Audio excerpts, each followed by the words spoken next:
So today we're going to talk about some UX patterns for web developers. So let me start by introducing myself. I'm Nicole, and I'm a UI UX designer, and I'm also a design teacher at Loagon, which is a coding bootcamp that teaches web development in 9 weeks. And I'm Jad Joubran. I'm a full-stack teacher and consultant. So as a designer and a developer, we spend most of our time looking at some UX practices and teaching developers. And so today we're going to share our knowledge on front-end and UX best practices. So the term user experience has been getting a lot of attention lately, but not a lot of people know what it actually is and how important it is for their product. So imagine your app is a glass of water. If your app is a glass of water, no matter how simple it is, the first time your user uses this app, they're clueless about what it is, how to use it. And that's why we need to guide them throughout this app experience and create a memorable experience. And user experience is all around us. And to prove this, let's talk about the metro. The metro is a combination of so many user experience principles combined together to make the user happy. For example, it's a combination of process guidance, of typography, choice of colors, simplicity, consistency, even contrast, and they do a lot of testing. So it's really similar to the web. And the point of the metro is to make the user go where they want to go as soon as possible. And this is why it's similar to the web. So user experience on the web is also a combination of so many UX principles combined together to make the user happy. So it's about interaction design, content strategy, information architecture, and a lot more of UX principles. But why does user experience sound hard for developers? Well, the difference between them is that development is a deep understanding of the machine. So it's everything related to how things work, how the functionality is implemented. And what developers do is that they make sure that everything works the way it's supposed to be. Now, the designers, the difference here is that it's the deep understanding of the people. And this is the key difference between coders and designers. But a developer must think about the machine first, but the people second. So we need to get inside the minds of the people we build for. And if we do that, we can create more powerful products. So the key here is to become more user-centered. How can we become more user-centered? So there are lots of things to do. You don't have to be a designer to have a user-centered mindset. What you can do is you can work closely with designers more and try to join these usability sessions, create wireframes and prototypes with them. You don't have to actually design. Just join these sessions in order to understand the user's mind. And what you also can do is that learn some best practices, and that's what we're going to do today. So we're going to show you some best practices that we believe are the most important things to consider as a developer. I'm going to show you some UX tips, and Jad is going to focus on the technical part of them. So let's talk about the first thing. Nowadays, everyone wants their thing right now at this moment. Everyone is so distracted, and they have so many things to do, and they want everything to load extremely fast. So what we need to do is we need to create a reliable web page load. So this is what we need to do.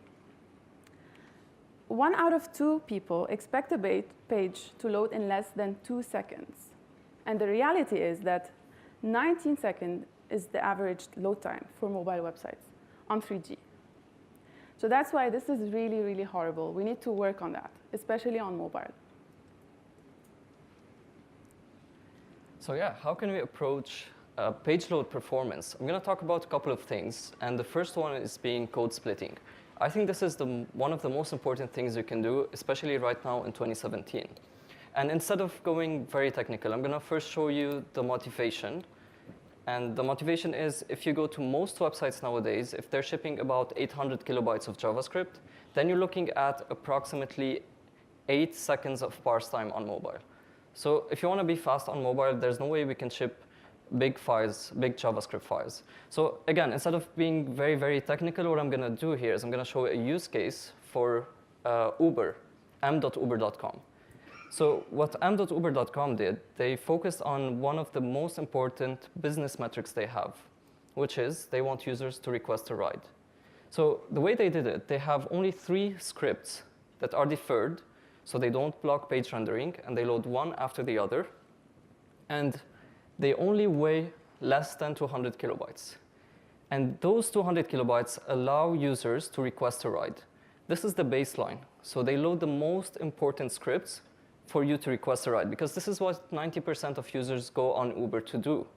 So they've immediately prioritized this, while at the same time, they've lazy loaded all of these bundles. They're a lot, but imagine what we typically do. We have one JavaScript file that contains all of this. But why do you need to ship add password.javascript as part of your default experience? It doesn't make sense to ship a lot of JavaScript that's not being used. So instead, what they do, they prioritize giving you the ability to book a ride. And then in case you need to go to the settings, they lazy load or they request the settings.js. If you need to add payment, which was somewhere over here, if you need to add payment or add password, you would add payments, etc. So you only load the JavaScript that you need. And lazy loading, code splitting is about also code prioritization. So first of all, we talked about the critical code. It depends on your business. In Uber's scenario, critical code is the code that you need to request a ride. And then the way I would think about it is you have secondary code or secondary importance.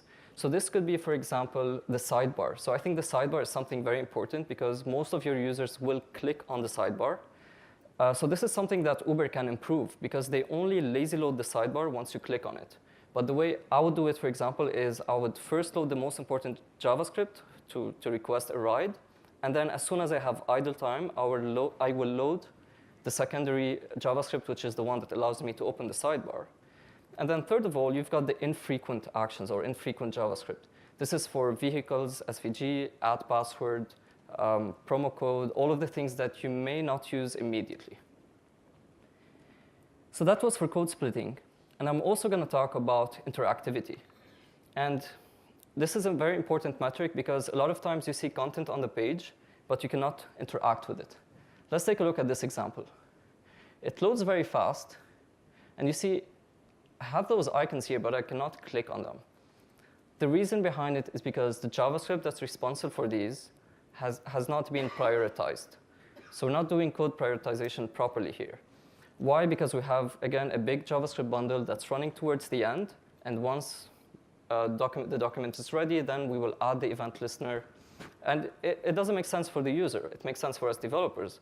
But users will say, I have this in front of me. Well, why can I click on it? So they will become frustrated. So the way I would approach this, there are many ways. This is just like a typical example you can do. In the head, I would start by loading minimal styles that are very important for the app shell. The app shell is just a technical term for the content that you're going to see the first few couple milliseconds on the page. So if you open the Facebook native app, you have the navbar or the header, and then you may have a sidebar. This is the app shell. So I would inline the most important CSS here. And then for the rest of my CSS, I will preload it. Has anybody used preload already? Yeah, okay, great. So you preload them, as in you send a request to load these in the background without blocking rendering. It's very important not to block rendering. And so you just do link rel preload, give it the href. You have to say that this is a style because you can preload fonts, you can preload other things as well. And once it loads, you change the preload to style sheet. This only works on Chrome right now. Browser support seems to be getting better, but it needs a bit of time. So that's why you can, at the same time, inline the load CSS polyfill, which is very tiny. So that's for the head.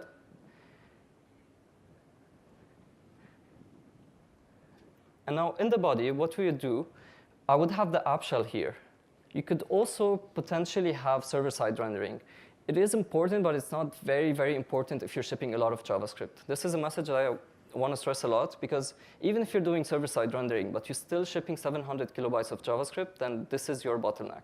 And then you end up with having a page that looks nice, but it's not being interactive. So I would say this is kind of optional.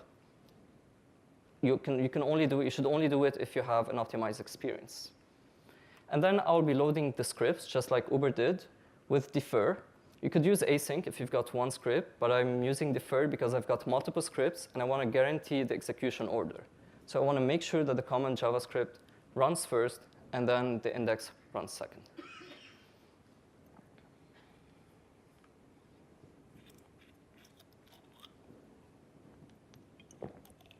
So you can see there's a theme here, which is very important, which is to ship less and less JavaScript.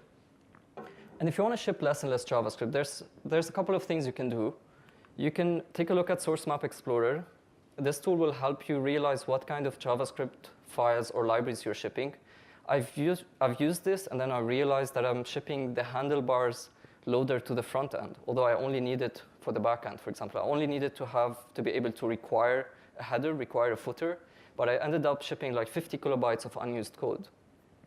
This may also help you realize that you're shipping the entire Lodash library, whereas you only need a couple of functions. I also recommend that you embrace modern frameworks because you want to have less and less vendor. And then if you start with a big vendor file, like 200 kilobytes for a framework, then you don't have any headroom anymore. And most importantly, code splitting, which we already covered. Feedback is one of the most important aspects of user experience. And if you want to know what feedback is very quickly, think about how your iPhone vibrates when you switch it to silent, or when your car signal sounds when you unlock and lock it. And the other day, I was in Germany, and I had this on the traffic signal, and I wanted to turn it on. And I remember that 2 days ago, when I turned it on, it gave me feedback earlier. It gave me like a smiley or something. So I tried to do it, and I clicked on it, and it didn't do anything. It didn't tap. When I click on it, it didn't give any feedback under my finger, and it didn't give any signal. It turned out, a German friend told me the other day that the button is actually just under it. So this is what feedback shouldn't be. So if you want to know about feedback, the steps of feedback, the first thing is a person takes an action, and then this action has one or more effects. And the effects of these actions are presented back to the person that made the first action. And this loop is repeated regularly. This is what we call a feedback loop. So there are lots of ways and contexts to show feedback. And there's also a lot of aspects of feedback. So one factor of feedback is speed. So the problem here is that sometimes the longer the wait for feedback, the more frustrated the user is. So here, imagine a button. And when you click on a button, if it doesn't give feedback immediately, you feel like it's not responsive. So the solution here would be to tighten the feedback loop by presenting effects as soon as possible, and try to make this effect in under 100 milliseconds. So to start this feedback in under 100 milliseconds, no matter what the animation speed is. Another aspect is context. So context is really important for feedback. So the problem here would be that sometimes feedback presented without the context isn't effective. So imagine a loader or a Windows file copy dialog. If you're waiting for something that doesn't give any feedback, doesn't show you what are you waiting for, it's not really effective.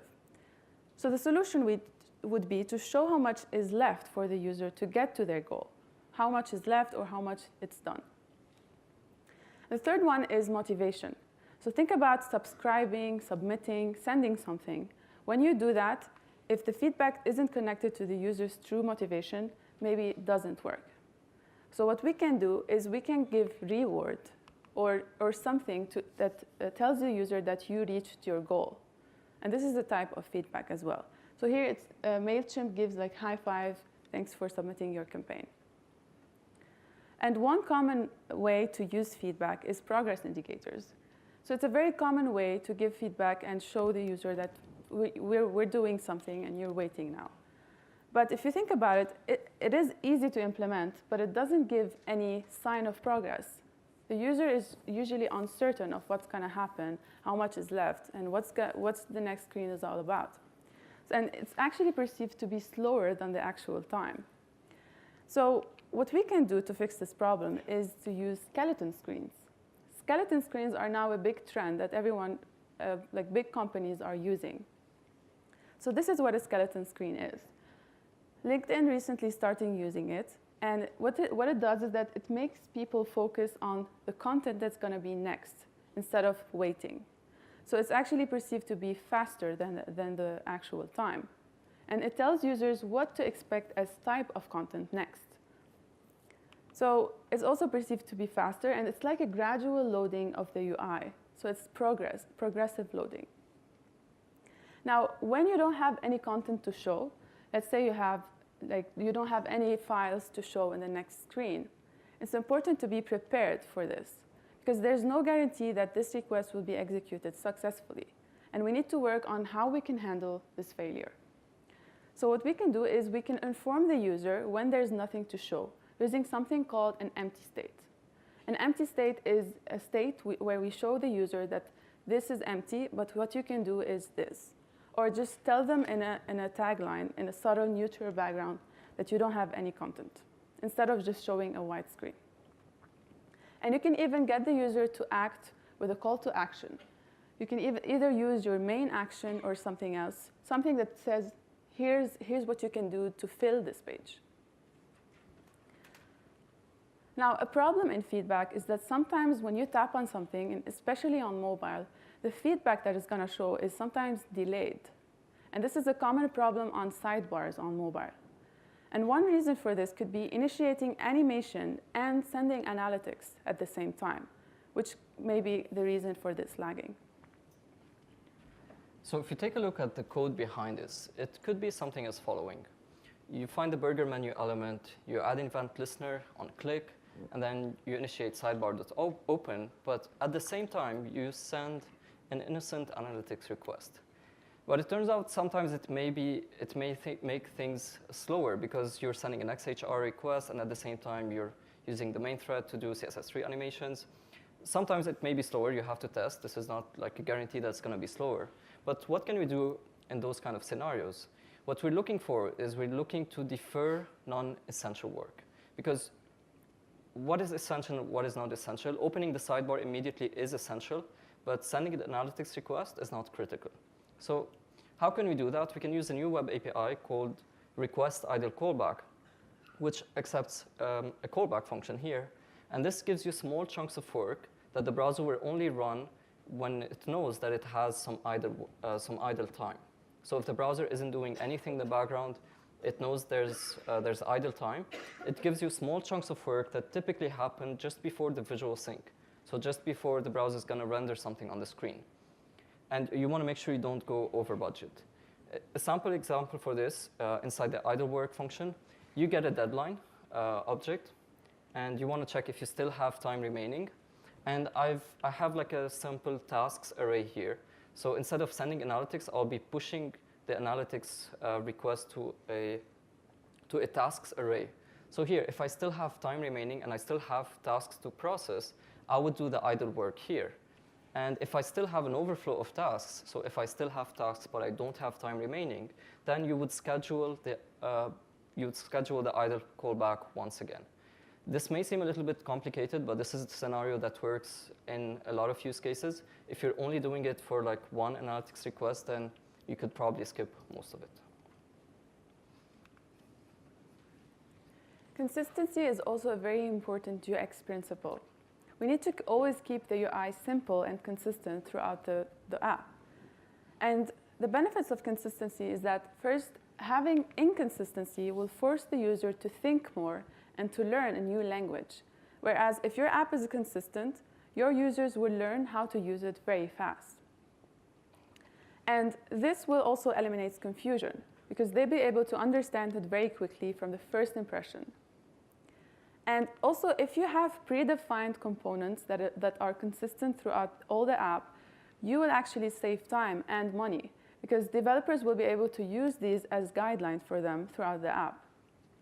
And consistency can be made through a lot of things. For example, visual consistency can be made from something called a style guide.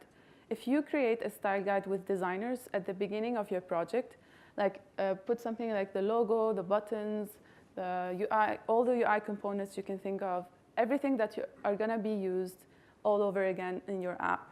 If you do that at the beginning of your project, you will save a lot of time, and you will create a consistent app. So it's like a guideline across the product.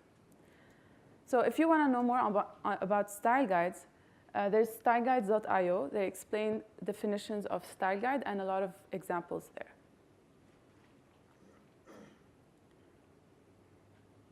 Consistency can be also made through voice and tone. So the language and the tone you use throughout the app is really important to make it consistent. So it influences how your users perceive your product. So if you want to be funny and friendly, then try to keep this consistent. If you want to be serious and official, try to make that also consistent. And another also way to make a website consistent is to use familiar patterns. So try to use patterns that are as familiar as possible to the user. Don't try to create new components that weren't there before, and the user have to learn it all over again. So to do that, you could use something called patterns.com, PT, this one. So this is a website where you could see a lot of mobile design patterns, and you could just get inspiration from that. We always have to consider that the user might lose connectivity while they're using your app. So that's why we need to make our app work offline. So let's take a look at this example. On WhatsApp on iOS, about a month ago, when you're sending a text and you go into the metro, for example, and you lose connection, you can't really keep texting anymore. You have to stop because it's offline. Whereas on Android, it worked normally. Now, the good news is that they fixed this on iOS. But before, they had a really horrible experience because you'd have to stop using this app because it's offline. And this is what we need not to do. So we shouldn't break the user's experience and showing them this offline state. So instead, don't break the user's experience. Also, here's another example. You're scrolling through a website and you're offline, but when you tap on something, it just gives you the offline dinosaur. So not only if the phone is disconnected, but also if the internet is slow, this might happen. So instead, we need to inform the user when a change of connectivity occurs. So in this example on Instagram, if you're offline and you tap on the heart, it gives you a message that you're offline, but your likes will be updated when you're connected. So this is a better way to show the user that they're offline. And you can also give the ability to try again when you're offline. So if you have an offline state, if you have an offline message, you could just try again and go back to watching cat videos. And what you can do also is to give the ability to make available offline. And this is especially for data like video. If you have data like video, it makes sense to download something for offline use. So let's see how we can do this. So I think this kind of functionality gives the user tremendous value when using your app, because they can decide what to keep offline and they can decide what to not download offline. Especially for commuters, for people that travel a lot, they can just use your app, make available offline, and then they know they can reuse it later on. And you think it's kind of complicated to do it, but actually it's not that complicated because of the Cache API. Has anybody used the Cache API? I think there's at least 10 who used it, but they didn't know, because if you generated the service worker uses the Cache API behind the scenes. But the good news as well is you can use the Cache API from your window, from the main window. So let me show you. First of all, this is all based on progressive enhancement, so you want to make sure there's support for caches in window before using this feature. If there's no support, you probably want to hide the button and don't show any of it. So let's assume we have support for it. And I also need you to know about the Fetch API. Who used the Fetch API? It's just like a modern XHR replacement. So imagine it's like jQuery Ajax, and you're reading a certain article, /article/1. And then if you do .then, you get back the response. And what you can do is you can open a new cache. I'm going to call it articles cache. A best practice would be to call it V1 articles cache, because later on you may decide to use V2 or have an upgraded version. And then once you open this cache, this is a little bit similar to local storage, except it's based on promises. And inside of it, what you put is request-response pairs. So key value, request, and response. And request in this scenario is /articles/1, and then the response is the entire response. So you fetch something from the network, and then you put the response. There's also a shortcut for it. You can simply do cache.open, and then inside of it, cache.add, and then the add will perform a fetch request inside of it. So that will make it a couple of lines shorter. So once you've done that, once you read the article and you put it in the cache, the next step is how do you decide to show if you want to show the button this is available offline or make it available offline. So you have to ask your cache. Let's open the same cache, so cache.open articles cache, and then you ask it if it matches articles 1. If it matches article 1, if you get a response, then this is where you can show that this is already available offline. So you can show a button like show me this article or go to article. If not, then this is where you want to show the make available offline, and then inside of it you would have the code from the previous slide. If you're dealing with multiple articles or multiple items, you can also do another approach. You can get the keys for a particular cache and then loop over them. And then imagine if you've got 10 articles, you could disable those that are not available offline and enable those that are available offline. So you could do this because cache keys here will be an array, and then you could loop over them. So that's for how you can make something available offline. And another important aspect of making things work offline is service worker. And service worker is simply a script that runs in the background and completely separately from the web page. And this allows you to intercept network requests. So this is what laid foundation for features such as the ability to make something work offline, receive push notifications, or even do background sync. So why should you do it? In short, on the left, you can see something without a service worker. It simply fails. Whereas on the right, you can provide a custom offline experience. So it gives you tremendous power as a developer.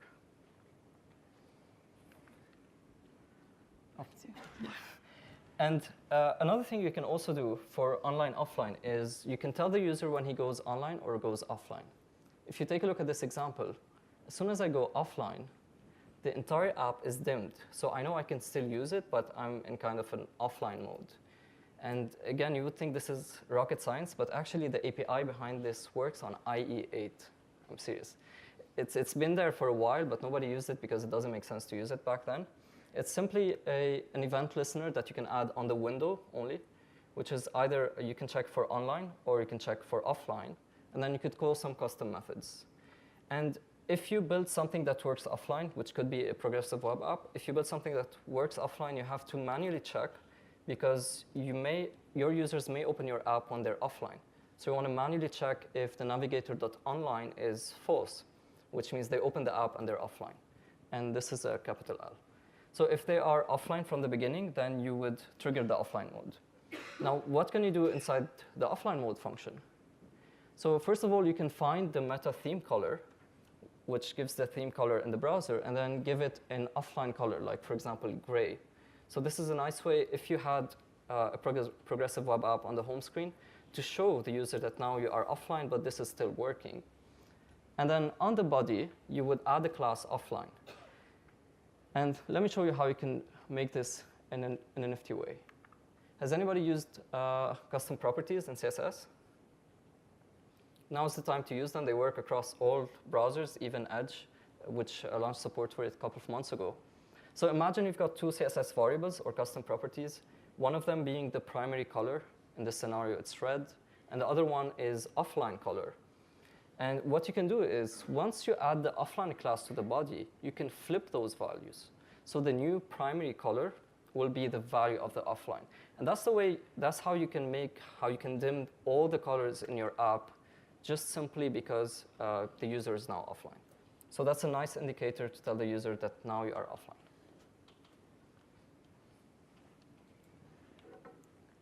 Have you noticed on mobile that the scrolling always lags? It's not really smooth. Let's see it in action.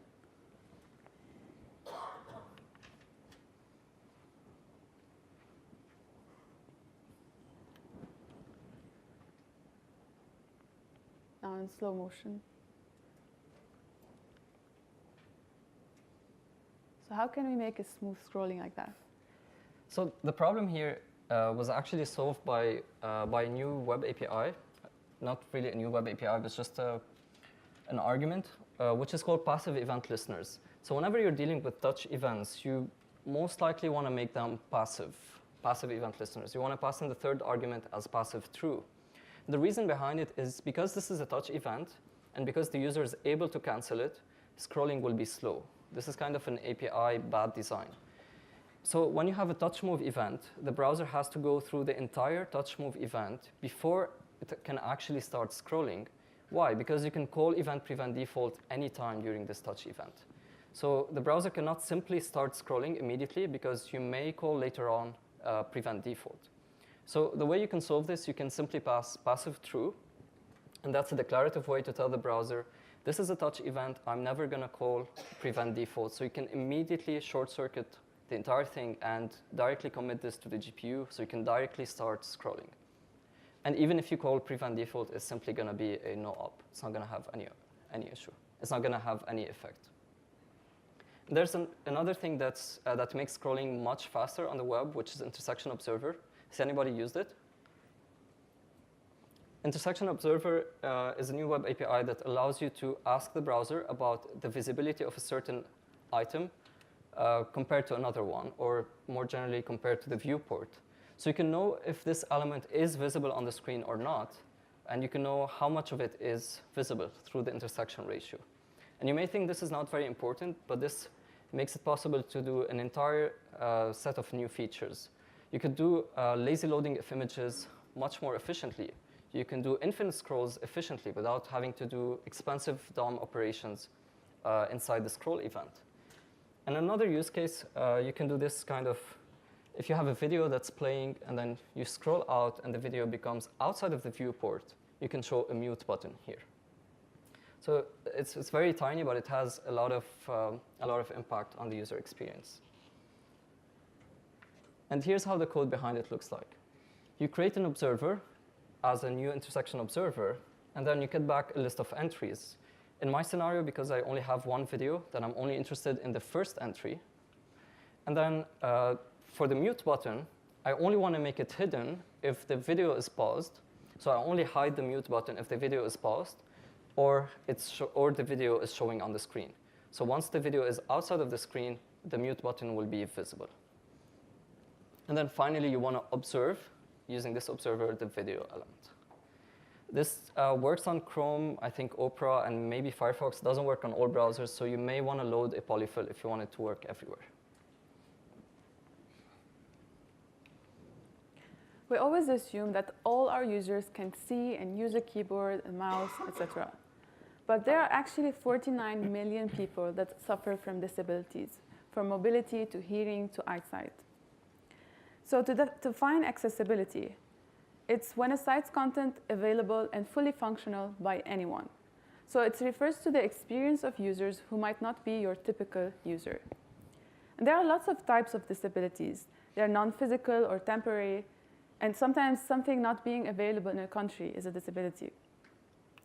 So there are lots of types. For example, it could be a broken arm, it could be a shaky train. It doesn't have to be a permanent disability. It could also be dyslexia, autism, ADD, etc. And when you see all of these types of disabilities, you realize that designing products only for people who have perfect vision, perfect hearing, perfect cognition seems incredibly narrow. So I'm going to give you some practical aspects for creating accessible websites. So there's something called Web Content Accessibility Guidelines put together by accessibility experts. And they say that in order for a website to be accessible, it should first be perceivable. So just because you can see it and doesn't mean that all users can perceive it. It also should be operable. So the users should all be able to use the components and navigate throughout your app. For example, you should know that the hover effect doesn't work without a mouse, for example. And it should be understandable. The user should understand the interface and see it consistently without any failure. And it should be robust. It should be able to work with any robust tools and screen readers, for example. And if you want to do like a checklist for your website, there's a cool short high-level summary of what you need to implement to create an accessible website in order for all your users can access it. So it's webam.org. So here are some tips, but very basic tips that we already know about, but tend to ignore them. For example, the focus. It's where keyboard events go in the page at any given moment. And a well-implemented focus strategy ensures that everyone using your application will have a better experience.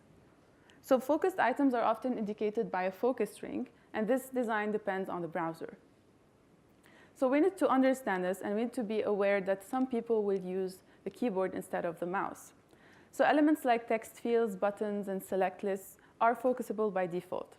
But things like the image or paragraphs that are not necessary to be focused because users cannot interact with them. And also the element order matters. The DOM order matters because, for example, let's say you have 3 buttons, and for some reason, the first button is floated to the right. You need to remember that the user, when tapping tab on the keyboard, they will see this button first, and it's at the end of the line. Another thing to consider is also off-screen content. When you have content that is not currently displayed on the page and is hidden away, it's still going to show as focus. So if someone is using the tab, it's going to disappear from the page and then go back again. So to solve this, you could just display the sidebar, for example. If it's not visible on the page, then display it as none. And there's also text alternatives. We all use them, but we might forget that we're doing this for disabled people. So this alternative allows us to specify a simple string to be used at any time the image is not available. So and also the screen readers read these text alternatives. So we need to provide a useful text that explains what's inside the image. Now for decorative images, for example, let's say we're using this SVG icon, search icon here. If the screen reader reads this as search icon, they will also read search input before that. It's going to be redundant. So for these kinds of decorative images, it's better not to use any alternatives. Just keep it as an empty string. So if you want to know more on these best practices for accessibility, the best way to do it is on Google Web Fundamentals/accessibility, where you could also do an accessibility review. So we always think that the desktop is the majority of our users. And that's because we spend most of our time on desktop and laptop coding or designing. But actually, if we're not making our mobile visitors happy, we're disappointing the majority of the users that are using our app. And actually, mobile users are growing and growing every year, and they exceeded the number of desktop and laptop users. And surprisingly, 7 in 10 users prefer mobile websites over mobile apps across devices. So that's why we have to invest time to work on web apps and to make the experience as native as possible. So if you've been following all the patterns that we told you about, it may make sense for you to consider a progressive web app because it simply gives your users an experience that's more engaging for them. They can get back to it from the home screen, they can add it to the home screen first, and it just makes more sense for the user, again, assuming you've followed most of the patterns and you have performance in mind.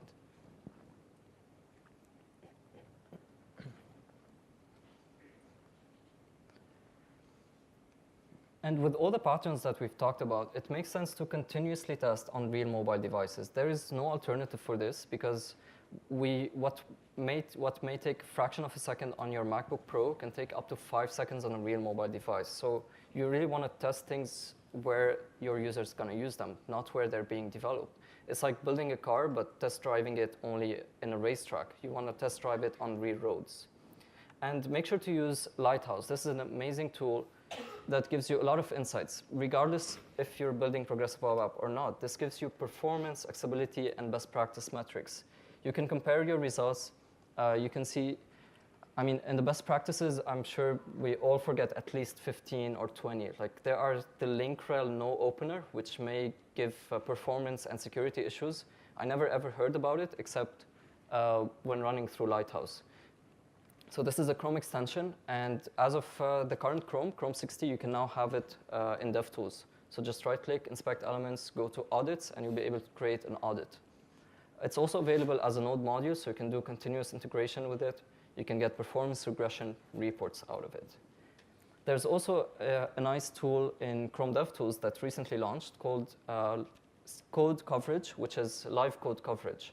So if you go to a website and you start recording, you will see in real time the amount of JavaScript that's being used and the amount of JavaScript that's not being used. And then same thing for CSS.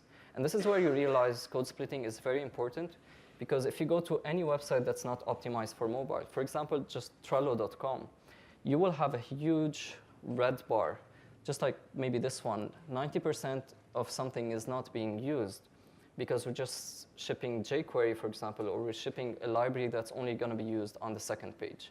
So this tool will also give you tons of insights. Also, make sure to use throttling features in Chrome. They got a bit simplified in the latest version, so all of these are now slow 3G and fast 3G, because sometimes things like a loader will not show up on Wi-Fi, and your users may be always on the go. So you want to test with at least fast 3G or sometimes slow 3G. And it's also important to measure things, and I'm going to talk about this from a different perspective. I'm sure we all use Google Analytics, right? No? So I'm sure most of you use Google Analytics. It's just a script we add, and then we completely forget about it. But we can actually use Google Analytics for us developers as well to measure page timings. Has anybody used those, page timings? So you get these by default, and they're nice because you get average page load time, average redirection, etc., even average server response time. And the nice thing about it is you can drill down based on browser and even based on country. Now, for browsers, you may figure out this could be because of a certain polyfill. For countries, I don't think you can do much except for CDNs. But there's also another interesting part in Google Analytics. If you have a custom metric that you're interested in, you can also push it to Google Analytics and then have all of the graphs immediately for it. So you don't have to code the graphs. You just send a timing metric. In my example, for example, on my website, I have a video, and I'm interested to know when the video becomes ready to play. So this is a certain metric you can find and then send to Google Analytics, and then you will have all the graphs for it automatically. When we code or design our own product, we're often immersed with the code, and we tend to forget that we're doing this for users. We tend to focus on all the features and technical problems. But what we should focus on is also how to sell our product. So a persuasion pattern is a way to persuade the users into taking actions. So for example, curiosity. If we crave more when teased with a small bit of interesting information. So reveal just enough to tease users into taking action to reveal more. And this will keep them hanging on. So here's an example. UX Pin plays on curiosity with a dimmed video of their application in the background working. And when you see it working, it's like they're teasing you with a small bit of interesting information, which will make you click on that button. Another persuasion pattern is also scarcity. Scarcity is when something has a limit. And if something is being scarce, we perceive it as more desirable and more valuable. And so this will prevent customers from taking time to think, to do an action, and instead pushes them into making a decision immediately. A great example of this is Groupon. They introduced online coupons with a strong use of scarcity effects. They use time-based scarcity by letting deals be valid only for a certain amount of time. So this will push users into taking action. Another one is social proof. We always consider the actions of others in new or unfamiliar situations. So if we show proof through statistics or facts, it will get the first-time visitors to do something, to get started. And we always have a common tendency to adopt the opinions of the majority when we're not feeling safe. So Are you talking about Trump? So an example of this is when we show users that join 300,000 users, or on Facebook when they say 8 users like this, for example. So we use it when we want to ease decisions for the users and assure them that they're not alone. If you want to know more on these types of persuasion patterns, there's a cool website called ui-patterns.com, and they have lots of these persuasion patterns. So I'm going to end this talk with something called a dark pattern. And if you want to know about dark patterns, think about this pop-up that comes up in front of your face while you're reading an article with a huge button, subscribe, and a tiny, tiny link that says, no thank you, I prefer to stay an uneducated ignorant.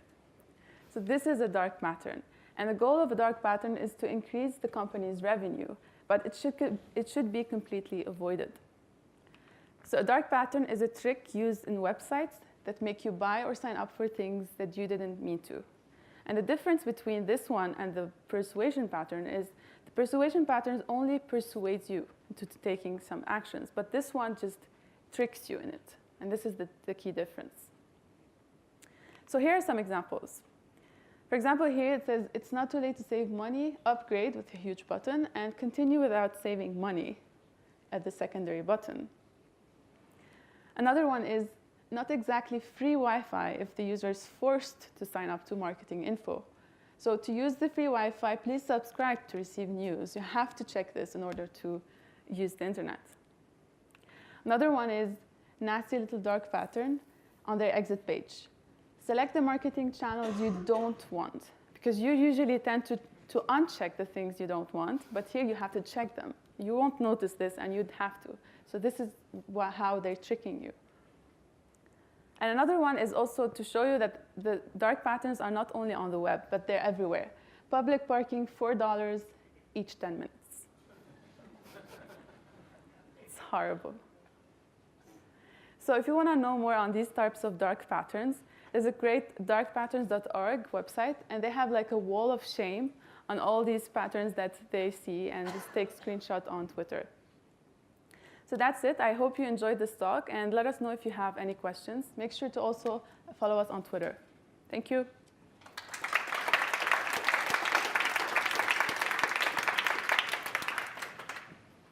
Any questions? We have some time.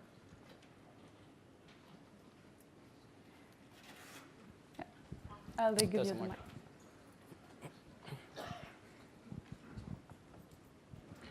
So you were talking about dark patterns. I'm not sure if this really is classified as that, but what's your opinion on like pre-filling an option for a user? So like checking a box and making them uncheck it instead. Is that bad practice? So you mean, for example, if you have a form and something is checked by default? Yeah, and it may be something that they want to turn off. I know Adobe does that when you install Reader now. Yeah, it really depends on how exactly. It's very specific. If you have something, for example, if you have an unsubscribe form, for example, and let's say you have the first one is, why are you unsubscribing? And the first one is, I'm unsubscribing because, I don't know, the reason that they don't want you to check, and they check it for you or something. This would be a dark pattern, but yeah, it really depends on the scenario. Okay, thank you.